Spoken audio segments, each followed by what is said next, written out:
Bonjour à vous les cryptonautes. Vous avez certainement remarqué mon absence des réseaux sociaux ces derniers mois. Mais c'est normal. J'ai traversé une période très compliquée dans ma vie personnelle. Je ne pensais d'ailleurs pas que c'était possible d'en survivre. Enfin, en tout cas, il y a quelques mois, je ne pensais pas que j'allais survivre à ça. Ouais, on est dans le multiverse, effectivement. Mais malgré tout, j'ai jamais vraiment quitté la communauté. J'ai fait un suivi via mail aux membres de la communauté. Et j'ai également répondu aux questions. Je remercie les soutiens que j'ai eus. Et je remercie les membres de la communauté qui ont pris mes nouvelles et qui se sont réellement inquiétés pour moi. Merci beaucoup. Mais si vous avez cliqué sur cette vidéo, ce n'est pas pour parler de ma vie, mais pour parler crypto. Donc, allons-y. Dans cette vidéo, je vous propose donc 3 parties. La première, une analyse de Bitcoin. La deuxième, un tour d'horizon sur les altcoins. Et la troisième, nous allons parler DeFi et stacking. J'espère que vous n'avez pas oublié le générique, parce que c'est maintenant.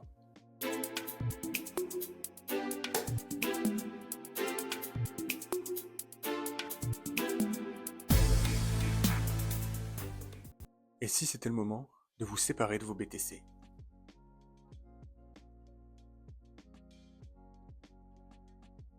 Bitcoin a récemment marqué un ATH autour des 120 000 $, une zone que j'avais identifiée dans un mail envoyé récemment. Comme on peut le voir, en weekly, le RSI est au contact d'une résistance majeure, ce qui justifie ce temps d'arrêt. Deux scénarios possibles.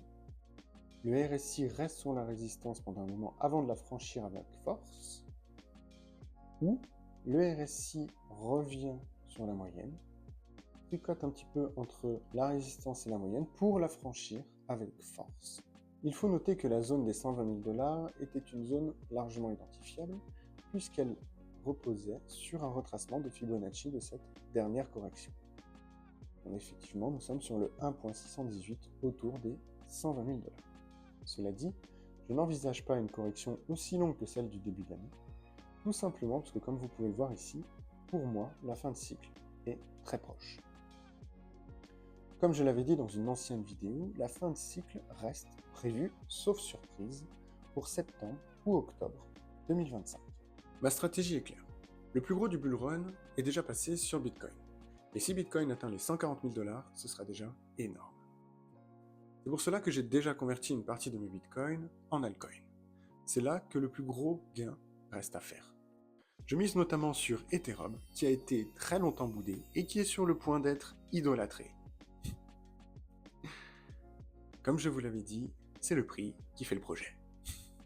J'ai aussi converti une partie de mes BTC en BNB, ce qui m'a permis d'augmenter mon bag de BTC de 10%, puisque BNB a surperformé Bitcoin récemment. Mais ce n'est que le début. Nous visons bien plus haut dans les prochaines semaines.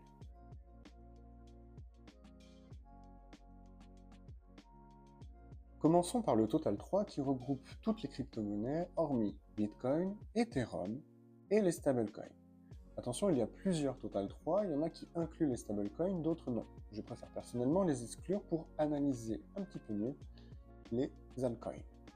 Qu'est-ce que l'on constate? On constate qu'on a eu 1, 2, 3, 4 semaines de hausse consécutive. On est passé de 480 milliards à 850 milliards. Une montée fulgurante qui, cette semaine, se termine par un magnifique doji. Ce doji pourrait signaler une petite correction.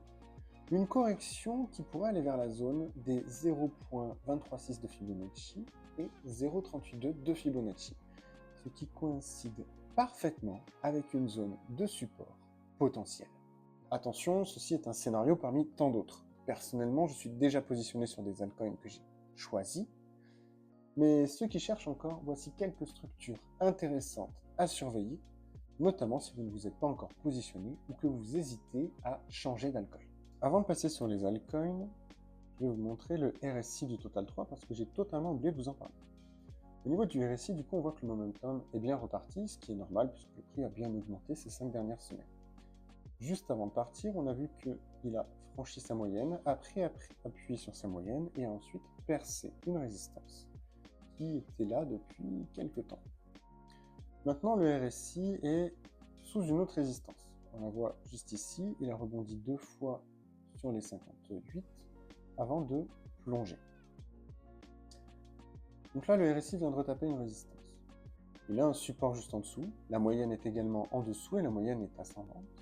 Donc, ce qui permettrait de confirmer un petit peu mon hypothèse, c'est que le RSI descend un petit peu, la moyenne monte un petit peu et on retrouve un petit peu une convergence vers les 56-57 de RSI avant de pouvoir repartir.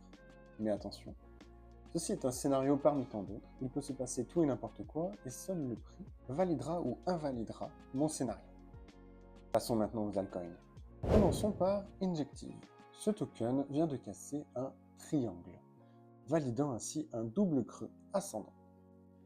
Le RSI a également franchi une résistance, et tout comme le Total 3, il vient se heurter à une autre résistance, la moyenne étant ascendante. Il se peut que ça revienne confirmer en prenant appui sur un support, avant de repartir de plus belle.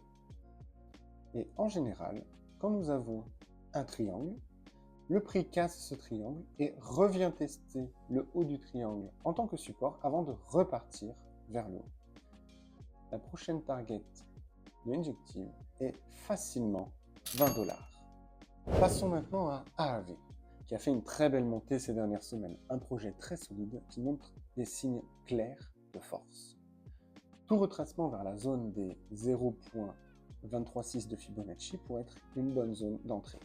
Et qu'est-ce que nous constatons? Nous constatons que le prix a déjà réagi face à cette zone d'entrée. Cela ne m'étonnerait pas que, dans la semaine qui vient, les 2 semaines à venir, le prix vienne de nouveau vers les 280, voire un tout petit peu plus bas, 260, avant de repartir. C'est une très belle zone d'entrée si vous voulez recharger sur AAV.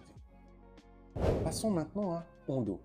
Ondo est très intéressant, et notamment sur sa structure, parce que Ondo forme un magnifique W. Attention, ce W n'est pas encore validé. Pour valider un W, il faut que le prix clôture au-dessus de la ligne de coup. S'il n'y a pas de clôture au-dessus de la ligne de coup, le W n'est donc pas validé. Beaucoup croient à tort qu'il faut acheter bas, et donc sur des bougies rouges. Mais les investisseurs expérimentés attendent plutôt des points de validation. Si Ondo valide son W, donc avec une clôture au-dessus de la ligne de résistance, donc au-dessus de cette ligne de coup, alors il pourrait partir très rapidement. Ne vous fiez pas aux mèches, seule la clôture valide une structure. Les mèches que vous voyez ne sont que des pièges à traders. Et enfin, pour terminer, j'aimerais vous parler de Epic, qui est un projet de gaming. Un projet très intéressant, mais le graphique est catastrophique. Tandis que d'autres altcoins montent et montrent des signes de force, Epic semble totalement abandonné. Au niveau du prix, on constate que le prix est en dessous de la moyenne mobile 7. Je parle bien en weekly. Déjà, on a beaucoup de retard par rapport à d'autres qui sont au-dessus de cette moyenne 7. On a encore fait un nouveau plus bas. Et même ces dernières semaines, alors que les autres altcoins ont bien performé, cet altcoin-là a juste stabilisé. Ça ne veut pas dire qu'il ne fera pas x10, mais attention car vous prenez le risque de sous-performer, voire de ne pas performer du tout. Cet altcoin ne montre aucun signe de force. Comme vous l'avez vu, il est crucial de bien choisir ces altcoins. Je vous ai montré différentes structures, différents timings, afin de pouvoir optimiser au mieux votre portefeuille. La fin du bull run est imminente. Ne perdez pas votre temps à croire en un altcoin qui sous-performe actuellement.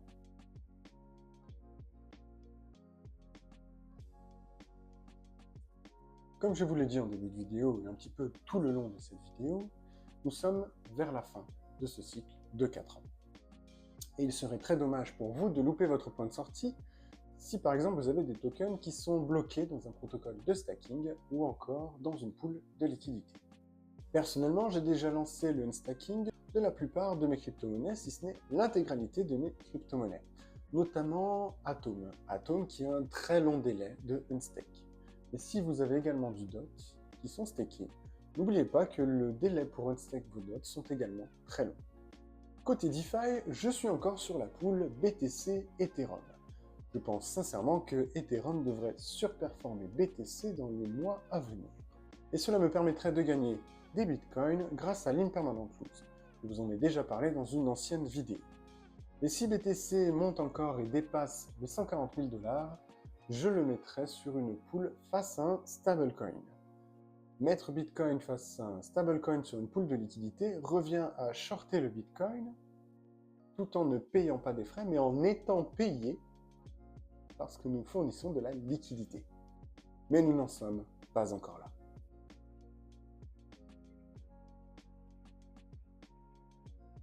Dans quelques semaines, voire quelques mois, les opportunités vont se multiplier et l'euphorie va s'emparer du marché. N'importe qui va se sentir trader professionnel, mais faites attention à vos biais cognitifs.